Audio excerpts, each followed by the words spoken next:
repartir avec un auditeur en ligne. Allô, allô.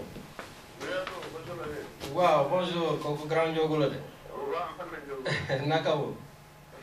Ça va tranquille, ñu lay déglu ci antenne bi ah. waaw maa ngi leen di nuyu quoi. ñu ngi lay fay. di nuyu waa Marseille yëpp. Sénégalais yi yëpp. oui. donc bëgg laaj juste benn question bu ma doon posé quoi pour les Sénégalais yi nga xamante ni dañuy faral di def tourisme. pour dem Dakar. waaw. yoon bi dañ ci am ay jafe-jafe quoi jafe-jafe yu bari quoi. comme lan. yu bari parce que ça commence à partir de Maroc quoi. donc man bi ma demee ba àgg frontière Mauritanie ak Sénégal. mais tu parles de ñiy jël oto par la route. waaw ñiy jël oto voilà ñiy jël oto di jël yoon bi quoi di daw ba Dakar. ñenn ñi jëluñu ko rek pour daw ba Dakar ñenn ñi tourisme lañ ko duggee quoi dañuy jaar Maroc. tout à fait dul yàq fa dem ba Mauritanie encore toogaat foofu. tourisme la quoi vacances lañ nekk donc ñu dem.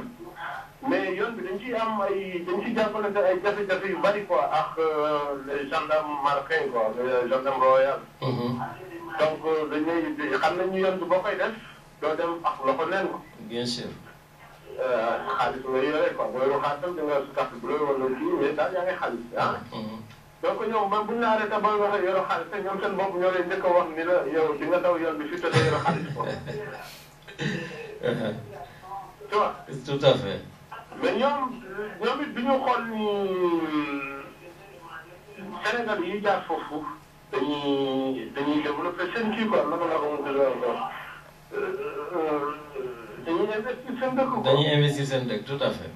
mais si parce que boo duggee hôtel da ngay fay. boo demee di nga jël essence. waaw. di nga yow daw coono bi daw nga ndekki wala nga añ rees mu la fekk da ngay taxaw nga rees. donc dañuy développé seen kii quoi. tout à fait. mais yamul foofu quoi mais yoon bi dañ lay alerté quoi xaalis boo yore dañ la koy dañ la koy laaj. dañuy jël fekkee dañ la koy laaj quoi taxaw fële di xam nga dina alerté dina tardeel quoi. alors bu dee contribuer ça coûte mu bàyyi ci xel. waaw que Sénégal yu bari dañuy sonn ci yoon bi quoi. tout à fait. bari na quoi waaw xam nga da nga wax wax nañ ko ci rajo bi loolu def. waxaguñ ko frontière Mauritanie. ak Sénégal am na waa ji ma ko gis mu ne moom nga defal ci benn émission à la télé. ci moom laa ko yëgee sax quoi mu ne ma si interpellé na gouvernement bi pour ñu wax ci quoi. waaw Ndiogou dañuy développé économie marocain yi quoi. effectivement.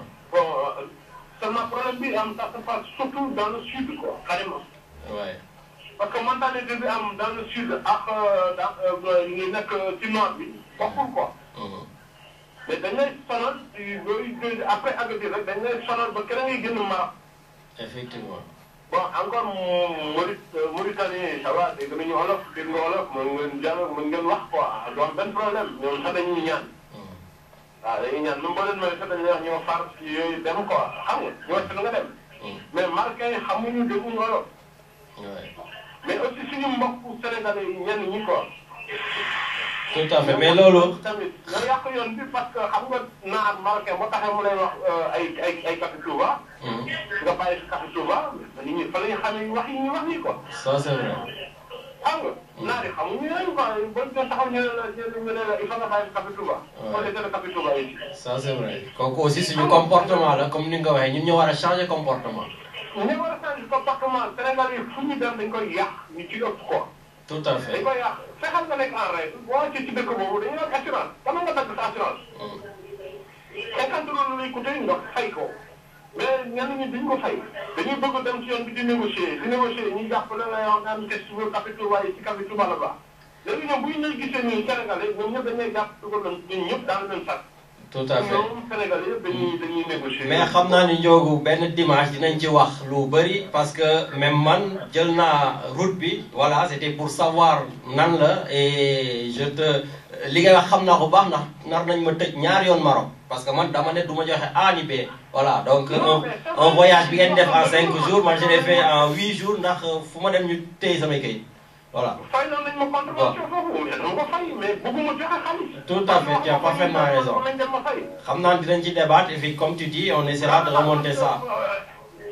non voilà comme si bu dee ñu ngi ciy déglu mu jëm ci jëm acte waaw mu jéem a gis l'ambassadeur marocain là mu wax ak moom. ça va Sénégal yi bu ñuy jël yoon bi dañuy investir foofu seen dëkk quoi. tout à fait. te dëgg la parce que doo nga def minimum dina la coûter 1200 1300 euros voire 1500.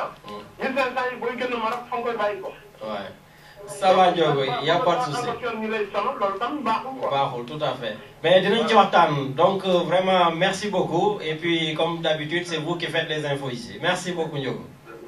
Merci.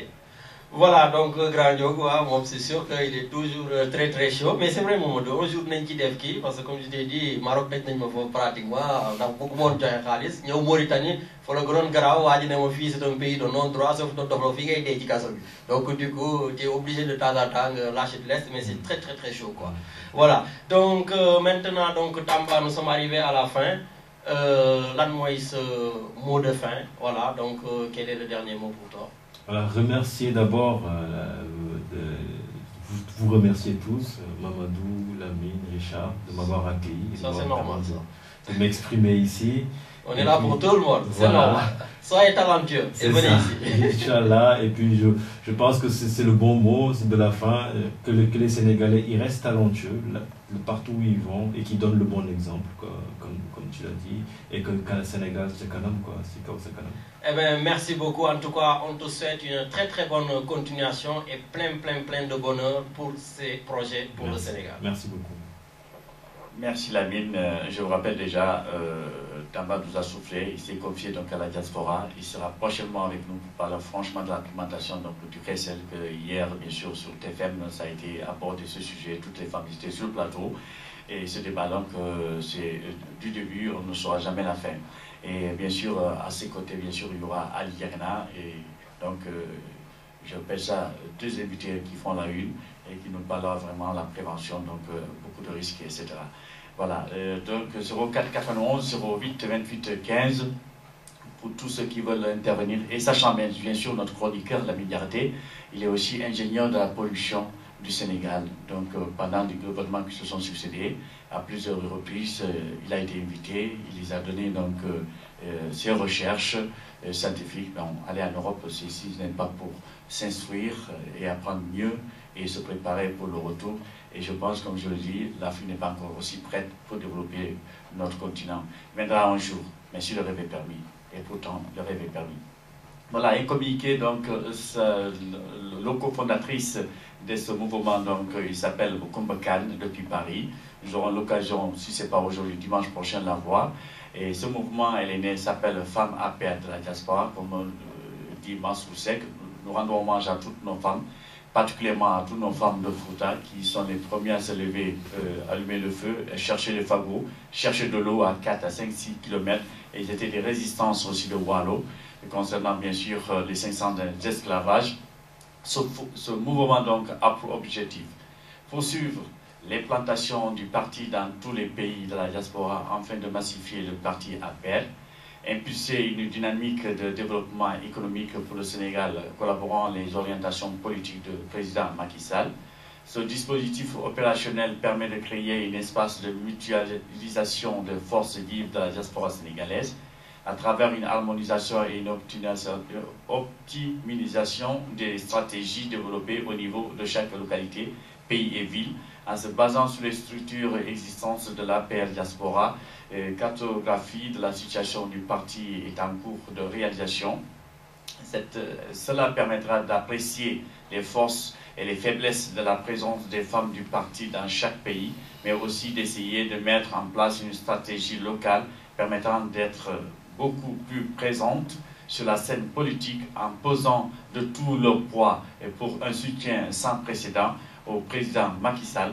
Notre engagement aux côtés du président se justifie par le fait que nous sommes convaincus et qu'il est l'homme qu'il faut pour nous accompagner dans le sens de l'impulsion d'une dynamique de développement économique, social, culturel et pour le Sénégal, au grand bonheur des populations. Pour assurer le succès du mouvement, il a créé et convenu de promouvoir la communication basée sur les outils éthiques, les radios